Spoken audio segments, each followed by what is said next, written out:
الحمد لله نحمده ونستعينه ونستغفره ونؤمن به ونتوكل عليه ونعوذ بالله من شرور أنفسنا ومن سيئات أعمالنا من يهده الله فلا مضل له ومن يضلله فلا هادي له ونشهد أن لا إله إلا الله وحده لا شريك له ونشهد أن سيدنا ونبينا وشفيعنا وشفاء صدورنا وغوثنا وغياثنا ومغيثنا ومعيننا وقطبنا وفريدنا ونظامنا وسراجنا وأولانا وأشرفنا ونور عيننا محمدا عبده ورسوله أما بعد فأعوذ بالله من الشيطان الرجيم بسم الله الرحمن الرحيم فلا أقسم بما تبصرون وما لا تبصرون إنه لقول رسول كريم وما هو بقول شاعر قليلا ما تؤمنون صدق الله مولانا العظيم وبلغنا رسول النبي الكريم ونحن على ذلك من الشاهدين والشاكرين والحمد لله رب العالمين. بارگاہ رسالت میں درود پاک کا نذرانہ پیش کیا. اللہم صلی علی سیدنا ومولانا محمد وعلى آل سيدنا ومولانا محمد وأصحاب سيدنا ومولانا محمد وبارك وسلم صلاة وسلاما عليك يا رسول الله. صدیق عطر حسن جمال محمد فاروق ذل جاہ جلال محمد عثمان ضیاء شمع جمال محمد حیدر بہار باغ خصال محمد من علینا ربنا اذ بعث محمدا ایدہ بأیدہ ایدنا بأحمد ارسلہ مبشرا ارسلہ ممجدا صلوا علیہ دائما صلوا علیہ سرمدا صلی اللہ علی النبی الأمی وعلیہ صلی اللہ علیہ وسلم صلاة و سلام علیک یا سیدی یا رسول اللہ.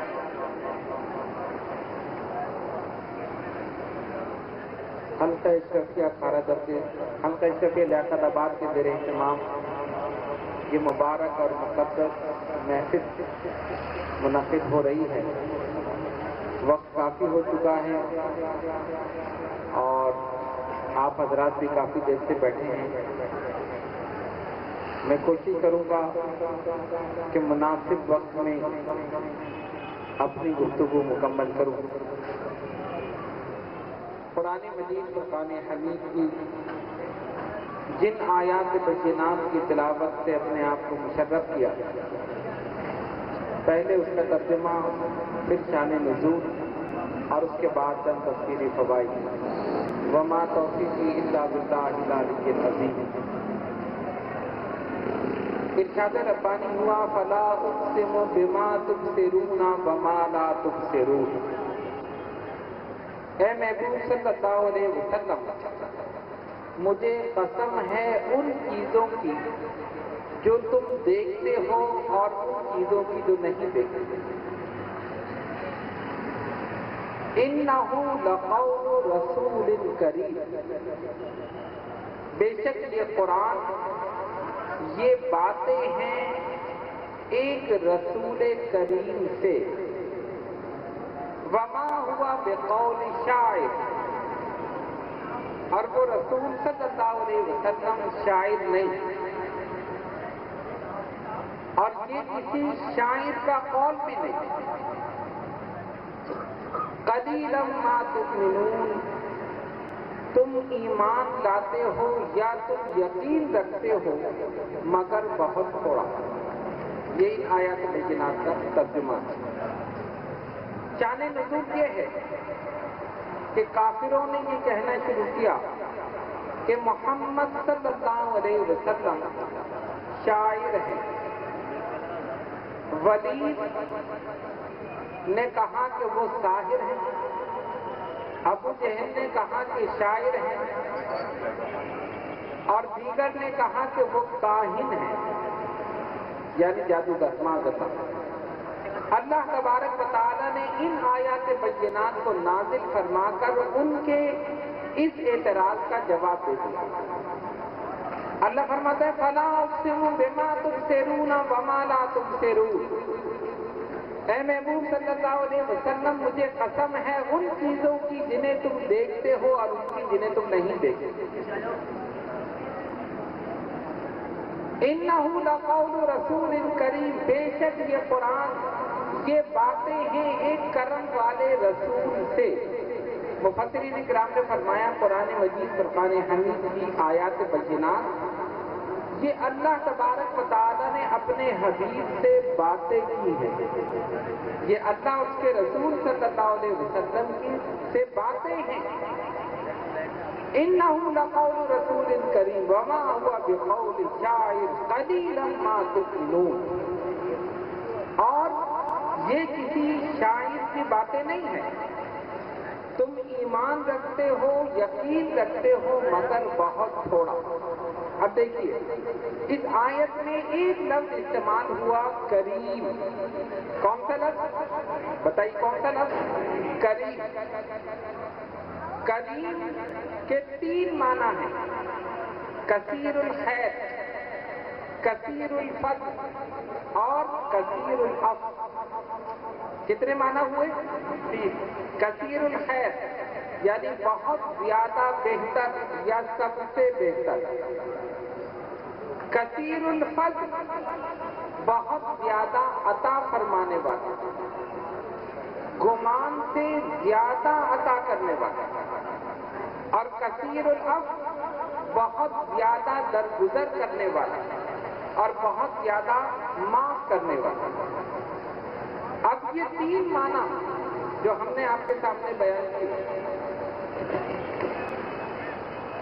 آج ہم انہی تین معنی کی روشنی میں اپنے آقا و مولا جناب محمد رسول اللہ صلی اللہ علیہ وسلم کی سیرت مبارکہ کا جائزہ دیں گے، اور ان تین معنی کی روشنی میں حضور علیہ السلام کی عظمت اور شان بیان کریں گے۔ ٹھیک ہے نا؟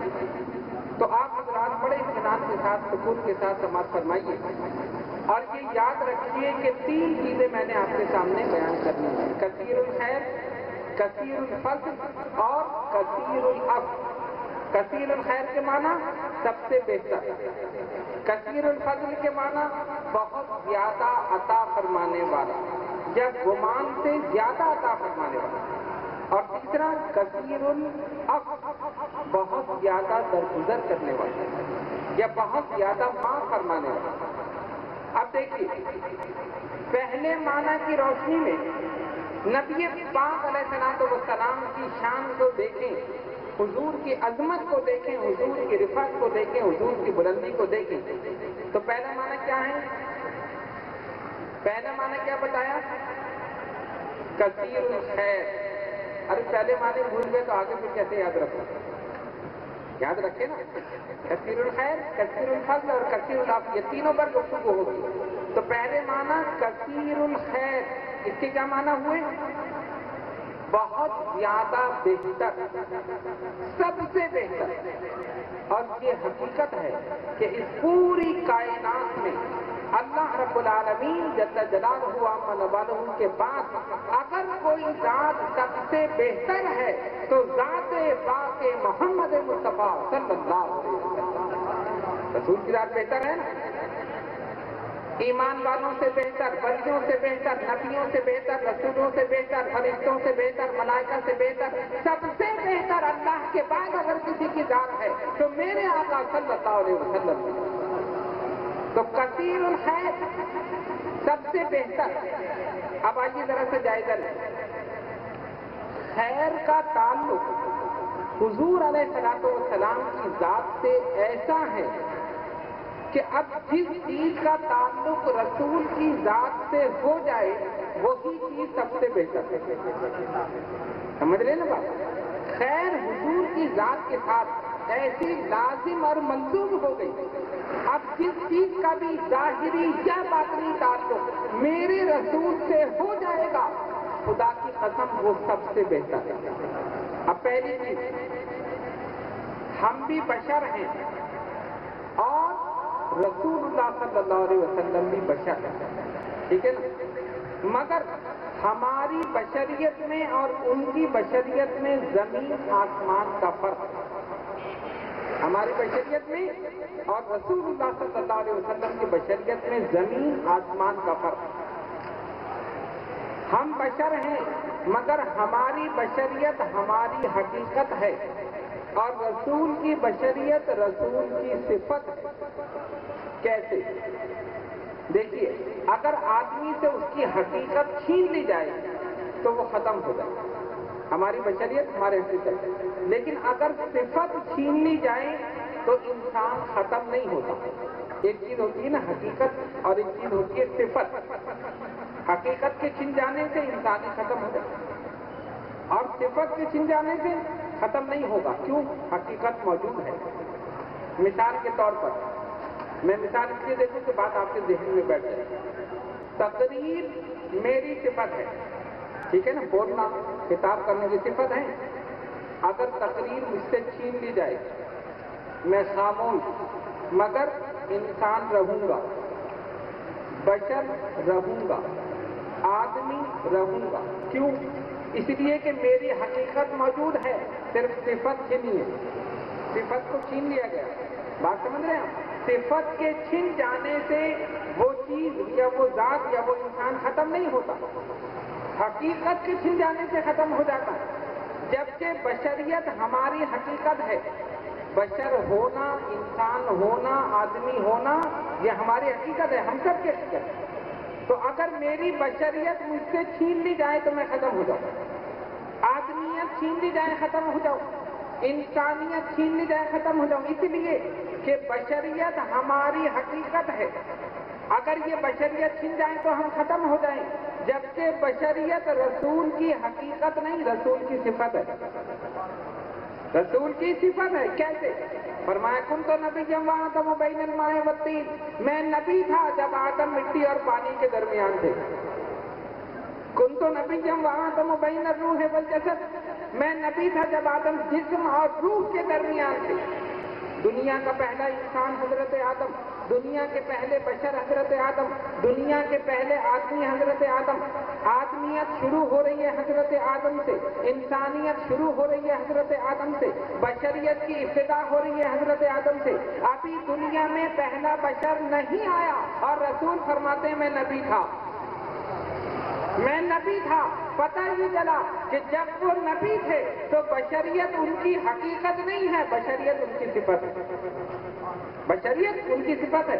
اب آپ نے سمجھ لیا، ہم بھی بشر اور وہ بھی بشر، مگر ہماری بشریت میں اور نبی کریم علیہ الصلوۃ والسلام کی بشریت میں زمین آسمان کا فرق ہے۔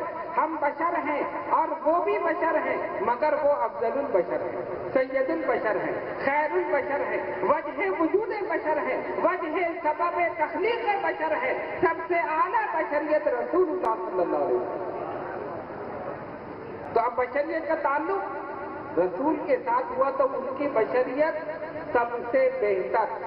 ہم نے یہی بتایا نا، جس چیز کا تعلق رسول اللہ صلی اللہ علیہ وسلم سے ہو جائے وہ چیز سب سے بہتر ہے۔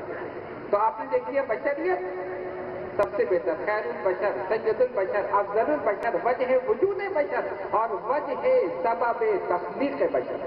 کون؟ نبی کریم علیہ الصلوۃ والسلام، حضور کی بشریت سب سے بہتر۔ دوسری چیز، جس ساتھ میں اس دنیا میں تشریف لائے وہ ساتھ تمام ساتھوں میں سب سے بہتر ہے. سب سے بہتر ہے کہ نہیں؟ دن یہ چاہتا تھا کہ یہ ساتھ مجھے ملے اور رات چاہتی تھی کہ یہ ساتھ مجھے ملے. سرکار کی ولادت باسعادت کی جو ساتھ تھی، دن چاہتا تھا یہ سعادت مجھے ملے، رات چاہتی تھی یہ سعادت مجھے ملے. اللہ نے ایسے وقت میں اپنے حبیب علیہ الصلوۃ والسلام کو پیدا کیا، دونوں کو سعادت مل گئی.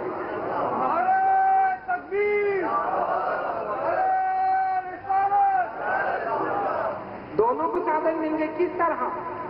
رات کے جانے کا وقت اور دن کے آنے کا وقت.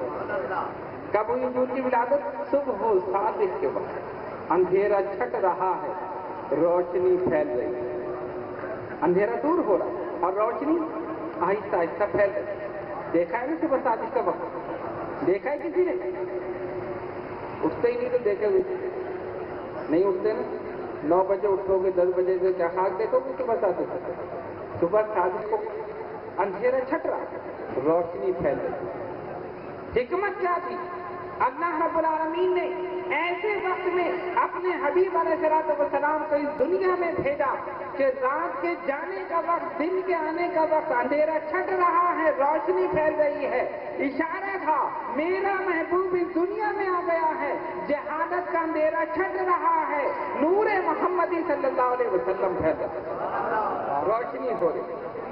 حکمت. اور یاد رکھیے سرکار کی ولادت باسعادت کی وجہ سے ہی وہ ساتھ ہی مقبولیت کی ہو. مقبول رسول تشریف لائے، ساتھ مقبولیت کی ہو گئی. بہترین رسول آئے، ساتھ بہترین ہو گئی.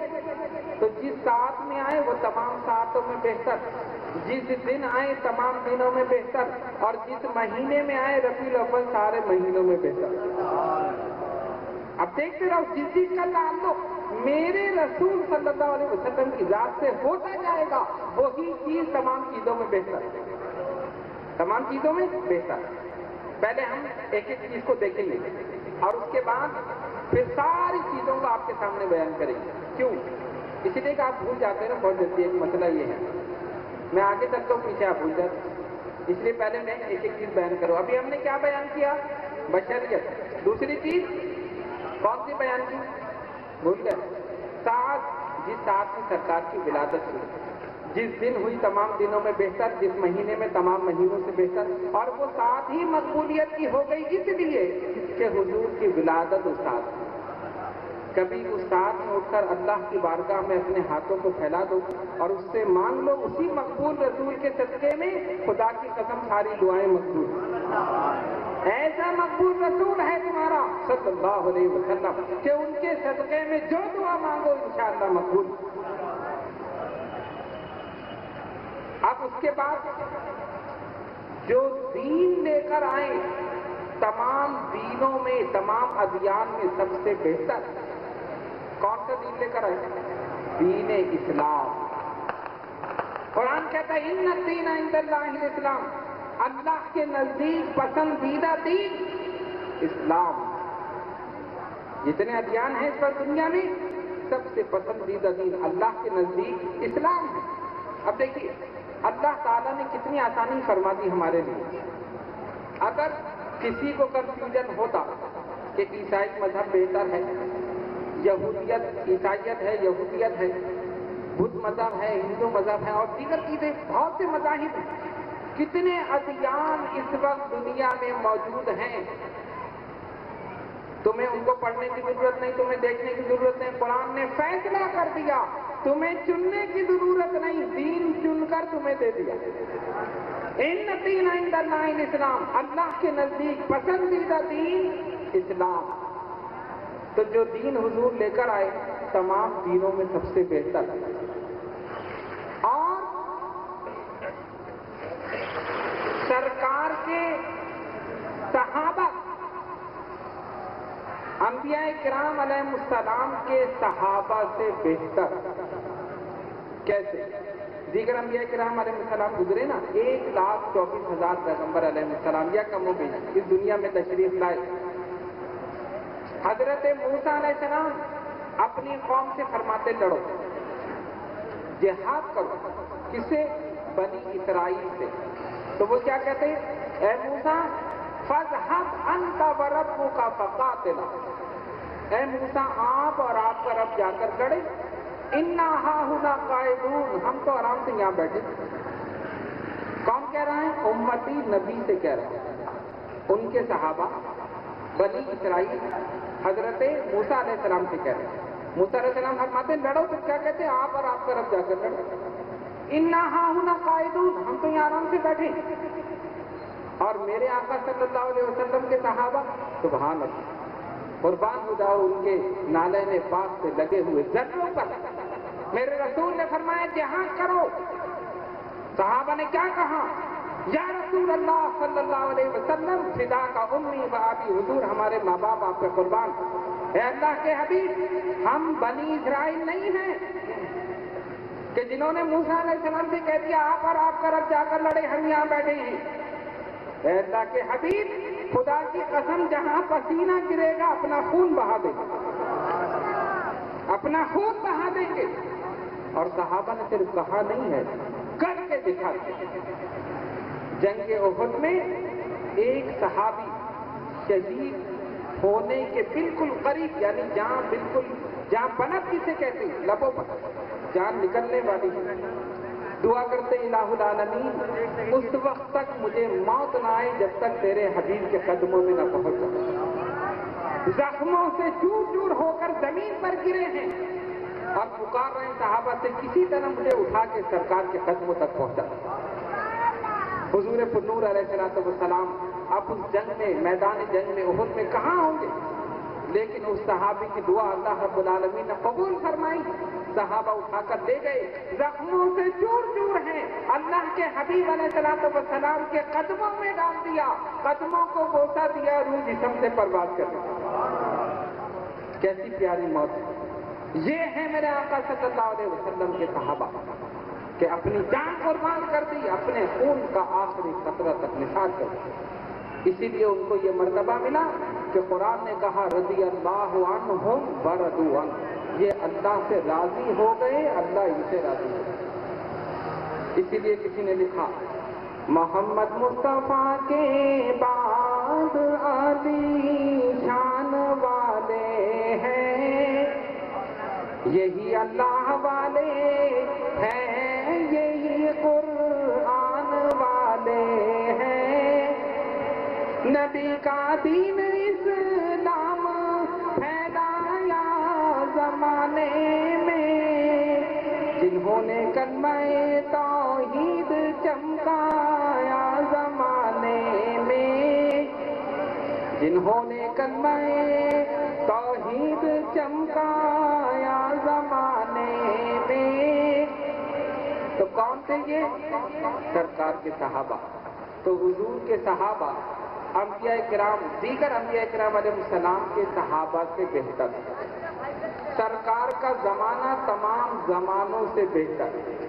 خود فرمایا خیر القرون قرنی، میرا زمانہ تمام زمانوں سے بہتر۔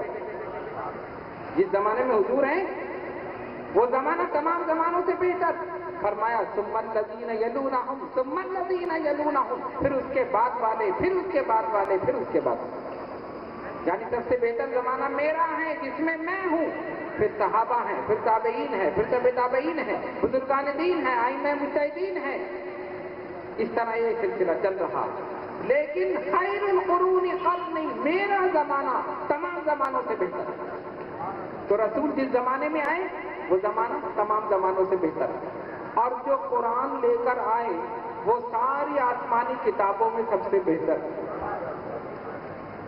ہے یا نہیں؟ ارے اس کتاب کی شان تو یہ ہے کہ جو قرآن پڑھے اور پڑھائے وہی سب سے بہتر۔ خیرکم من تعلم القرآن وعلمہ، فرمایا جو قرآن پڑھے اور پڑھائے وہ تم میں سب سے بہتر ہے۔ ایسی بہتر کتاب کہ کوئی پڑھنے بیٹھ جائے، پڑھانے بیٹھ جائے، وہی سب سے بہتر ہے۔ کسی اور کے متعلق نہیں فرمایا. قرآن جو پڑھے اور پڑھائے. خیرکم من تعلم القرآن وعلمہ. تو جو قرآن پڑھ رہے ہیں اور پڑھا رہے ہیں، سمجھ لیں زبان رسالت سے بشارت ہے کہ تم سب سے بہتر.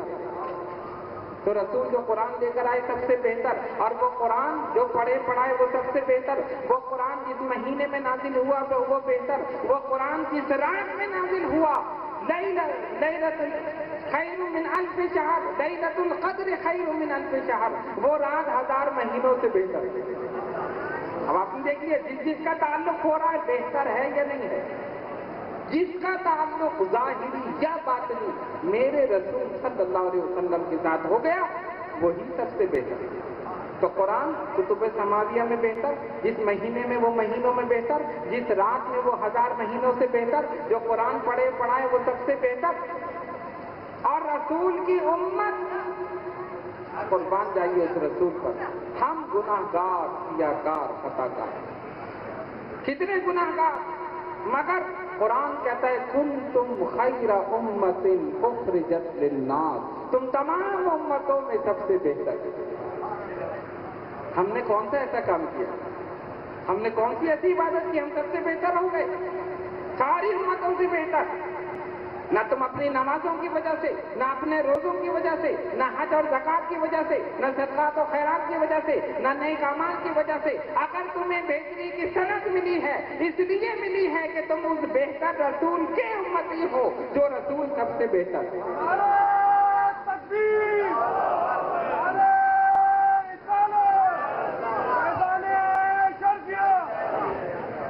کنتم خیر امت اخرجت للناس، تم تمام امتوں میں سب سے بہتر. تو اب جس کا تعلق میرے رسول صلی اللہ علیہ وسلم سے وہی سب سے بہتر، اس لیے کہ سرکار خود سب سے بہتر. تو حضور کی امت تمام امتوں میں بہتر. سرکار مکے میں ہے تو مکہ سب سے بہتر، اور مدینے چلے جائیں تو مدینہ بہتر.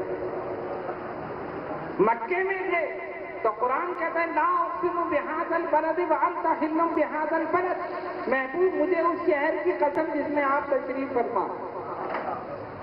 اور مفسرین نے لکھا مکے کی قسم اس لیے نہیں کھائی کہ وہاں بیت اللہ ہے، اس لیے نہیں کہ وہاں مقام ابراہیم ہے، اس لیے نہیں کہ وہاں صفا و مروہ ہے، اس لیے وانت حل بہذا البلد، محبوب آپ اس میں تشریف فرما ہے، مجھے اس شہر کی قسم. تو رسول مکے میں ہے تو مکہ بہتر، اور مدینے چلے جائیں المدینہ تو خیر من مکہ، مدینہ مکے سے بہتر. مدینہ مکے سے بہتر. اب آئیے ذرا دیکھیں کیسے. دیکھیے مکے میں حرم میں ایک نماز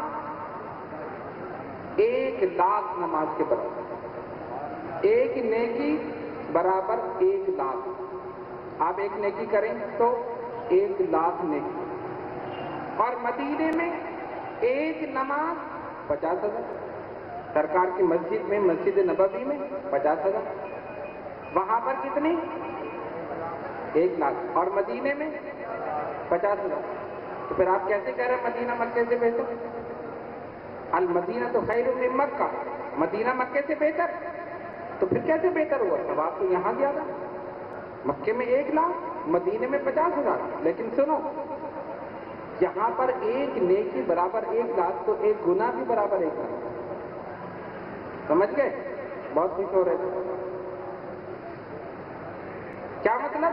اگر ایک نیکی کی اور 2 گناہ کر دیے تو کیا ہوا؟ نامہ اعمال کا 1,00,000 تو نیکی ملی، پتہ چلا 2,00,000 گناہ، یعنی ایک 1,00,000 گناہ اور مل گئے.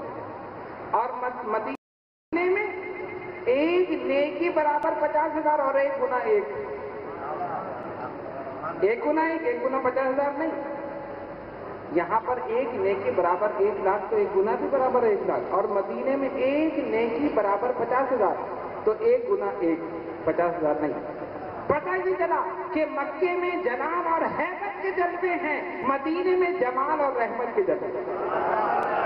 یہاں پر خدا کا ہیبت اور جلال ہے، یہاں پر میرے رسول کا رحمت اور جمال ہے. اب کیا بہتر ہے؟ المدینہ تو خیر من مکہ، مدینہ مکے سے بہتر ہے. ہم گناہ گار تو یہ کہیں گے حضور کی بارگاہ میں. بے شک مکہ اللہ کا مقدس بابرکت محترم شہر ہے اور وہاں پر بیت اللہ ہے، مگر مدینے میں روضہ رسول اللہ. سرکار مکے میں تو مکہ بہتر، حضور مدینے میں چلے گئے تو مدینہ بہتر. غار ہرا میں ہے تو وہ غار سارے غاروں میں بہتر. غار ثور میں چلے گئے تو وہی بہتر. جہاں جہاں سے گزر رہے ہیں زمین کے وہ ذرے بہتر. اور سب کے بعد جس جگہ حضور آرام فرما ہے، خدا کی قسم وہ مقام جنت سے بھی بہتر، جہاں آج میرے آقا صلی اللہ علیہ وسلم آرام فرما. اس لیے کہ وہ ہستی وہاں پر آرام فرما ہے جو پوری کائنات میں اللہ کے سوا سب سے بہتر. اب سمجھ گئے؟ تو کریم کا پہلا معنی کیا تھا؟ کثیر الخیر. شکر ہے یاد رہا آپ نے. کثیر الخیر. تو اب آئیے ذرا ایک اجمالی نظر اس پر ڈالنے. تفصیل سے تو میں نے آپ کو بتا دیا. اب اجمالی نظر ڈالنے ہم نے کیا بتایا تھا؟ جس چیز کا تعلق رسول اللہ صلی اللہ علیہ وسلم سے ظاہری یا باطنی ہو جائے وہ سب چیزوں سے بہتر، سب چیزوں سے بہتر. دیکھیے سرکار کی بشریت ہماری بشریت سے بہتر، بلکہ زمین آسمان کا فرق ہے. حضور جس ساعت میں پیدا ہوئے تمام ساعتوں سے بہتر، جس مہینے میں آئے تمام مہینوں سے بہتر، جس دن آئے تمام دنوں سے بہتر، جو دین لے کر آئے دین اسلام تمام ادیان سے بہتر، جو قرآن لے کر آئے تمام کتب سماویہ میں بہتر، وہ قرآن جس ساعت میں نازل ہوا تمام ساعتوں سے بہتر، وہ قرآن جس رات میں نازل ہوا 1000 مہینوں سے بہتر، وہ قرآن جو پڑھے اور پڑھائے وہ سب سے بہتر، حضور کے صحابہ تمام صحابہ سے بہتر. اور نبی پاک علیہ الصلوۃ والسلام جس جگہ تشریف لے جائیں وہی مقام تمام مقامات سے بہتر. یہاں تک کہ جس جگہ آرام فرما ہے وہ بیت اللہ سے بھی بہتر، وہ مقام ابراہیم سے بھی بہتر، وہ صفا و مروہ سے بھی بہتر، یہاں تک کہ عرش معلیٰ سدرۃ المنتہا جنت سے بھی بہتر. کثیر الخیر سب سے بہتر. تو کریم کا پہلا معنی کیا ہوا؟ کثیر الخیر. تو نبی پاک علیہ الصلوۃ والسلام کی شان اس معنی کے لحاظ سے ہم نے دیکھی سرکار صلی اللہ علیہ وسلم سب سے بہتر. دوسرا معنی کثیر الفضل. اب یہ دوسرا معنی یاد رکھنا. شروع میں نے 3 معنی بتائے تھے، کثیر الخیر، کثیر الفضل اور تیسرا کثیر العفو. یہ تینوں معنی یاد رکھے. تو ایک پر تو ہم نے گفتگو کی کثیر الخیر. اب آئیے دوسرا دیکھیں کثیر الفضل. کثیر الفضل کے کیا معنی؟ کثیر الفضل کے معنی ہے بہت زیادہ عطا فرمانے والا. اور دوسرے معنی گمان سے زیادہ عطا کرنے والا. گمان سوچ، یعنی آدمی جو سوچتا ہے کہ اتنا دیں گے اس سے بڑھ کر عطا کرنے والا. اب آئیے کثیر الفضل کی روشنی میں اپنے آقا و مولا جناب محمد رسول اللہ صلی اللہ علیہ وسلم کی شان کو دیکھیں. دراصل سکون کے ساتھ اور توجہ کے ساتھ سماعت فرمائیے. اصل میں ٹائم زیادہ ہو گیا، کچھ لوگوں کو نیند بھی آ رہی ہے. خیر کل چھٹی کا دن آپ سو جائیے گا، کوئی مسئلہ نہیں، صبح جانا تو نہیں نا. اب اتنی راتیں گزار دیتے ہیں، ایک رات اللہ کے رسول کے ذکر میں گزارتے ہیں، لیکن جو جاگتے ہوئے گزارے ہیں سوتے ہوئے نہیں گزارے. اب آپ سوتے رہیں گے پھر مجھے مدد نہیں. تو جو لوگ سو رہے ہیں یا تو رجوع کر کے آنے کے تھوڑی سی توجہ کے ساتھ سنیں، آپ کو فائدہ ہوگا ان کا.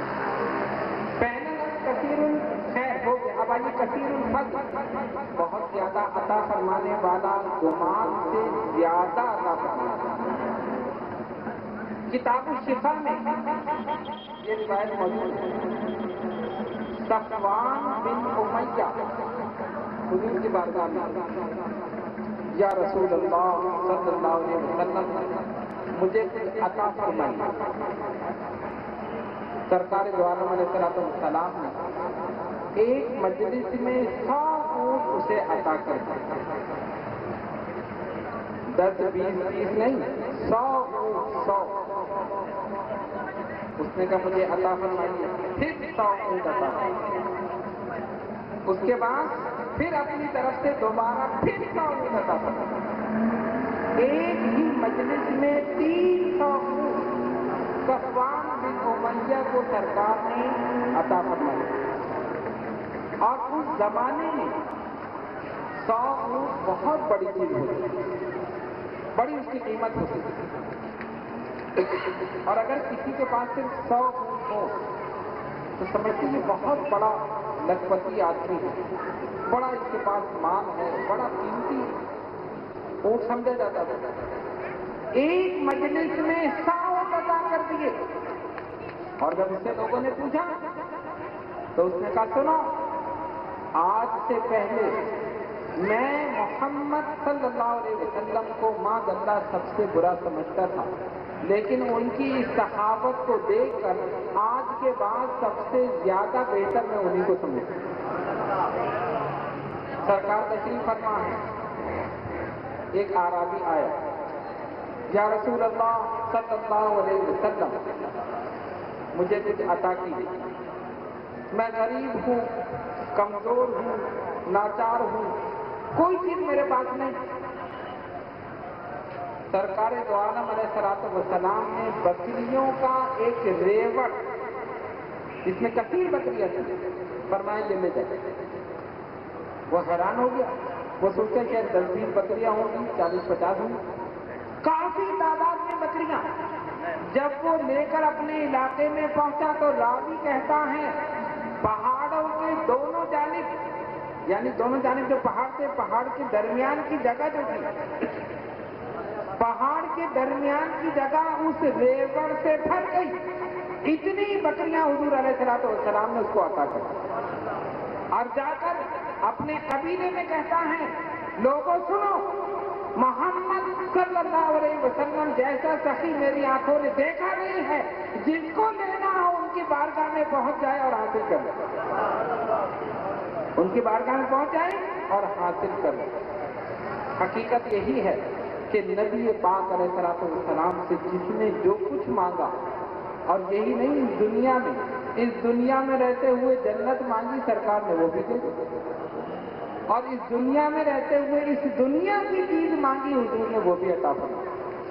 ایک عورت حاضر ہوئی، یا رسول اللہ صلی اللہ علیہ وسلم میں نے یہ چادر اپنے ہاتھ سے تیار کی، کیوں آپ اس کو اوڑھے اپنے مبارک کاندھوں پر ڈال لیں۔